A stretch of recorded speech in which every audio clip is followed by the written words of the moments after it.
A little twist, that looks good to me. So these are lock-on grips, so they've got, you see in here, it's a little bolt, so it stops them from twisting off and going crazy. So if you hold on to it a minute, so let it spin round on the body.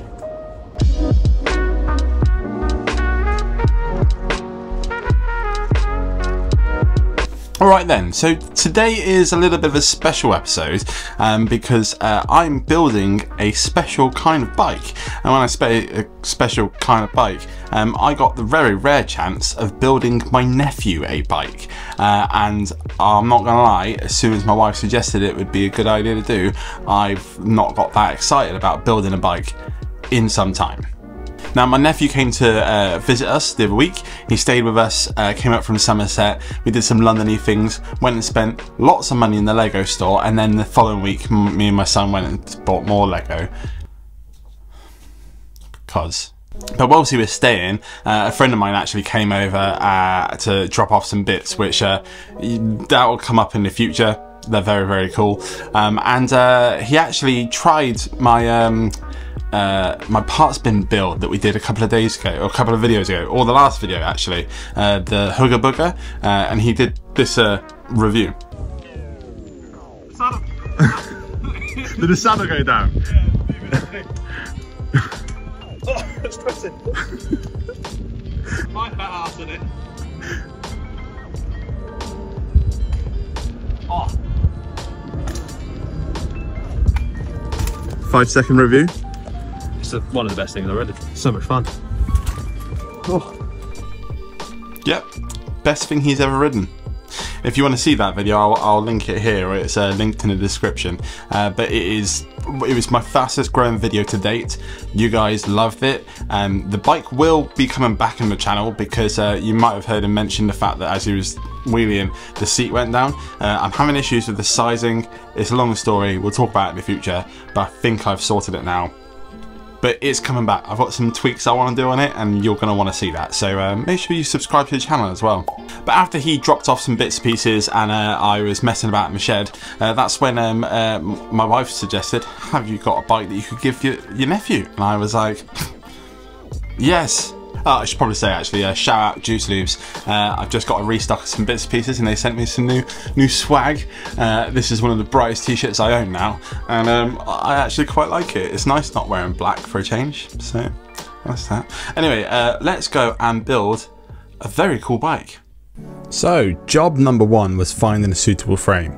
I've been on a bit of a mission finding all big, large frames recently, but I do happen to have a couple of small ones. This orange being one of them. He really liked the blue frames I had, and this is the one he chose, and I was pretty excited about it. I've actually got this from a subscriber on Instagram, and I've been waiting to build it up. It came with this crank. It's just I think it's just from Amazon, something like that. I think I've even got some somewhere as well. But it's pretty solid and the BB feels good, so we're going to reuse all this, but I did want to pull it off and put a cooler chainring on it and just clean it up a little bit, so we're going to pull it off first. I noticed the seat post had like a bit of a shim in there, so I wanted to pull it all out and kind of like measure it and make sure it was all good. You can kind of see on the back here it's a little bit crimped, so it's definitely been... It's had the wrong seat post in there at least once or twice. Oh, really? I then used some old handlebars just to kind of like give it a bit of a pull into position a little bit. I don't know if the best way to do this and if there is a good way of doing this, but I essentially wanted to get it as open as I could and then put a big seat post in it, whatever I thought was the right size, and then yeah, so I messed around with it for ages. Turns out it is 29.2, which is one of those seat post sizes that is just, you can't really find them. And if you can, it's like a seat pin or something. This is a 29.2, fits in there perfectly, but I need it for something else, so we had to swap the frames. This is a Raleigh M-Trax. This is one of those really cool ones that had steel front end and rear end, and those black bars in the middle are titanium, which is uber cool. This frame has been built before on the channel, it's very small on me, so it kind of felt like the perfect candidate. I really wanted to kind of be able to teach him how to do it all himself and get him to do everything, but we only had a few hours, so some things I did have to do myself, but I did get him to clean it.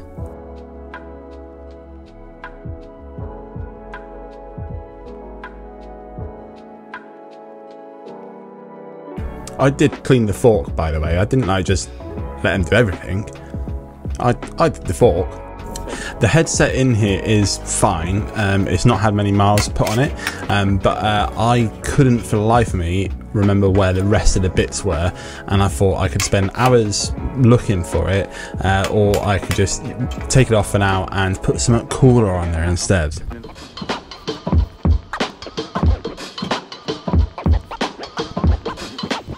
Just round the actual edges itself, that's it, paint it in. That looks good. Doesn't have to necessarily coating it completely. And then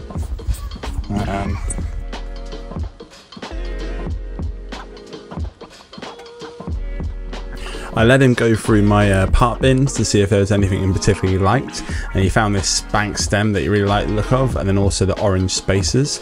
Big fan of purple and orange parts, me, as you know from previous videos, so yes, this was looking good.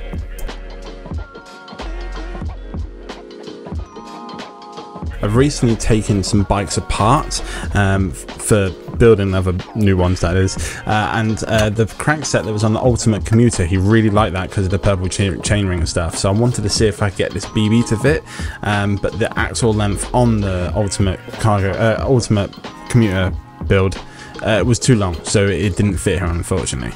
So I decided to fit a normal square taper BB because we had that crankset from the orange from the beginning of the video, so I figured that would be perfect. So we did decide to change the chainring, put something cooler on it. I was going to give him this purple one from that crankset, but the orange bolts are rubbish, and they all threaded as soon as I started trying to take it off.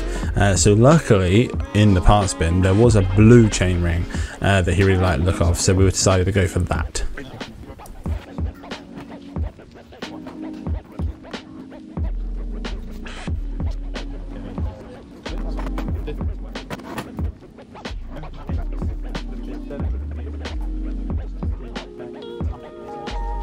The heavens well and truly opened whilst we were doing this. Usually with the rain that was happening, I'd just call it a day and come back another time, but we needed to finish it this day, so we powered through and got everything really wet, including my tools, so I need to sort them out soon because they're a little bit corroded now. And then this, it only goes on one way. Stick it on. Like this? Yep.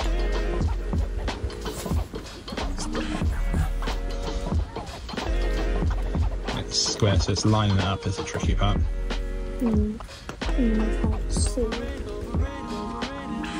There you go. And just push it on as hard as you can, but we will tighten it on with a bolt in a second. Do it that way and just thread it on as best as you can. Don't force it, it should be really easy to do. If it's hard, then it's not going in right, but that looks good. Is that nice and easy? Yeah. Cool.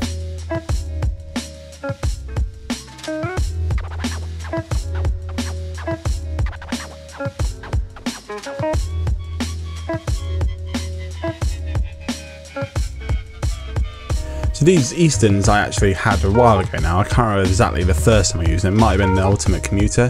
I've used them on a couple of bikes. I quite like them, but I prefer the DTH. I did offer him the DTH. I said you could choose whatever tyres you wanted, and we even went through some knobblies, and he decided to go for the Eastern tyres, which I rate because the logos look sick. Next we move on to the actual handlebars. These are just brand X, I believe. They're nothing special, but they are a nice size and they fit this stem very nicely. I didn't have many handlebars that fit this stem that weren't kind of already on a build or planned for a build, but these are good. Didn't have a lot of saddle options to choose between because I pretty much only buy these, but I did go on to tell him about how good charged spoons are for a good 10 minutes, and then I saw his face get quite bored of me talking about saddles, so I moved on. Now this was quite an exciting moment because this was the first time that you could actually get on it and see how it felt. It was probably a perfect size. There's a little bit of growing room in there, and I think when he starts getting a bit taller, maybe a longer stem just so there's a bit more reach, but I think it's going to be kind of perfect for a while. Right, next we're going to do this shifter. So do you want to pop it on? So it's just going to go on this side, this one. Just like the gear thing. Exactly. So just put it. That's about fine for now. And then we need Bonnie's. Can we have that brake lever? That needs to go on the bike now. Yeah, it needs to go on the bike. Come on, give it to Daddy. Please, I'll get you another one. Thanks. I'll go get you another one in a second. Do you want to put that one on the other side? This one. That one goes on the other side. I'll put this one here. That's fine like that. We'll just put them on loose for now. Yeah. Then it'll be this way round. Oh. You can let it loose like that. No, that's good. So you just got to put it on until it kind of stops, basically. Sure, thank you. Yes. No way. A little twist.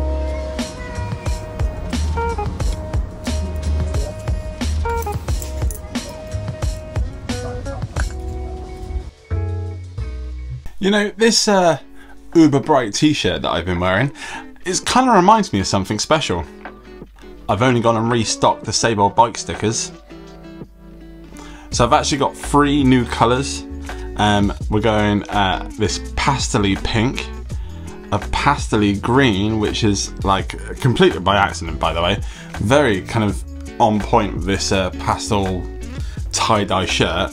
And then, as requested many times, a holographic or like rainbow effect silver shiny one. I've also had a lot of questions about doing a clear see-through one. I don't know why I've never done that. At least I don't think I've ever done that. And then essentially it'll be whatever colour your frame is. Makes perfect sense. So expect that one down the lines at some point. But these new stickers are now available on spray.bikes.com. You can go over there and check them out. And if you'd like to, you could buy some of these and stick them on your bike. Next job was to pop some pedals on it. We did have a few different brightly coloured sets, but he didn't really like them that much and wanted to go for something more plain, so we got these nuke proofs on here. And next is some V-brakes for, well, braking basically. These are I'm just going to make this a thing now. I don't know what they're called. I could Google it and then tell you each week when I put these on a bike, but I'm not going to do it. They're whatever's, Shimano's. They're great. No, seriously, they're really, really good.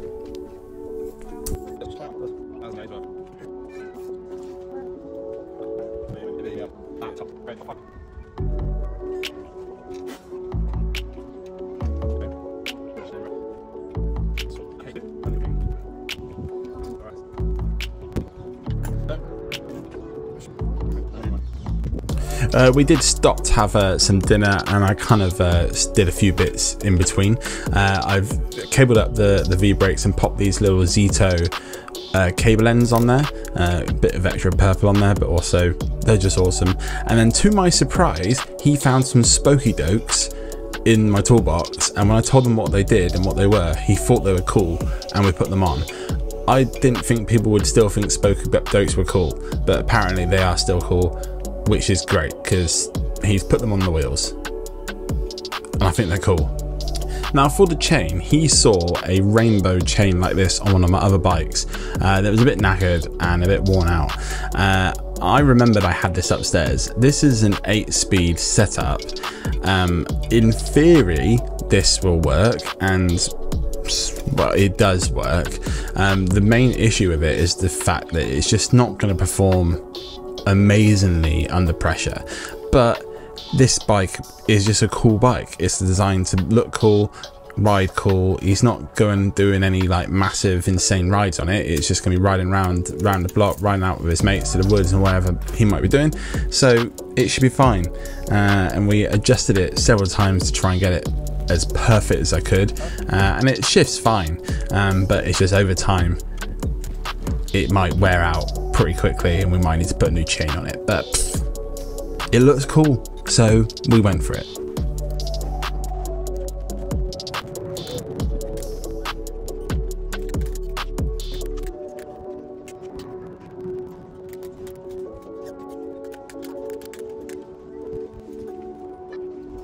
and that was that. I did some cabling, got everything kind of dialed in as best as I possibly could, and the shifting was, like I say, it was fine, and it just, the chain just won't last, but we'll get a new one.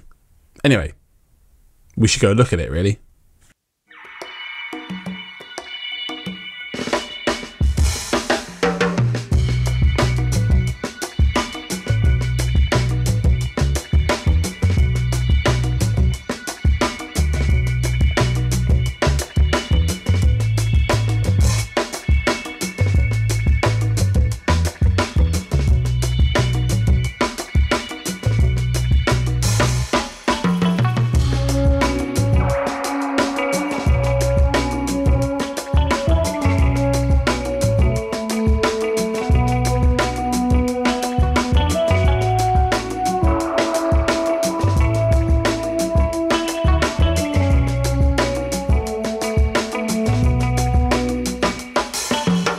And there we go, another bike leaves the Second Life Bikes garden, because that's where we do this sort of thing. But that was so much fun.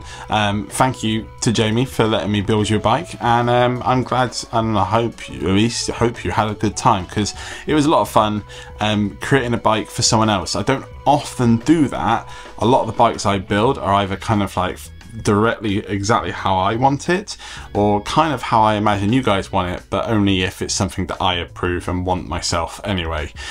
So doing something that was purely whatever he wanted, I gave him some suggestions, I kind of like helped him pick out some bits, but it was exactly how he wanted it, and yeah, he was quite chuffed.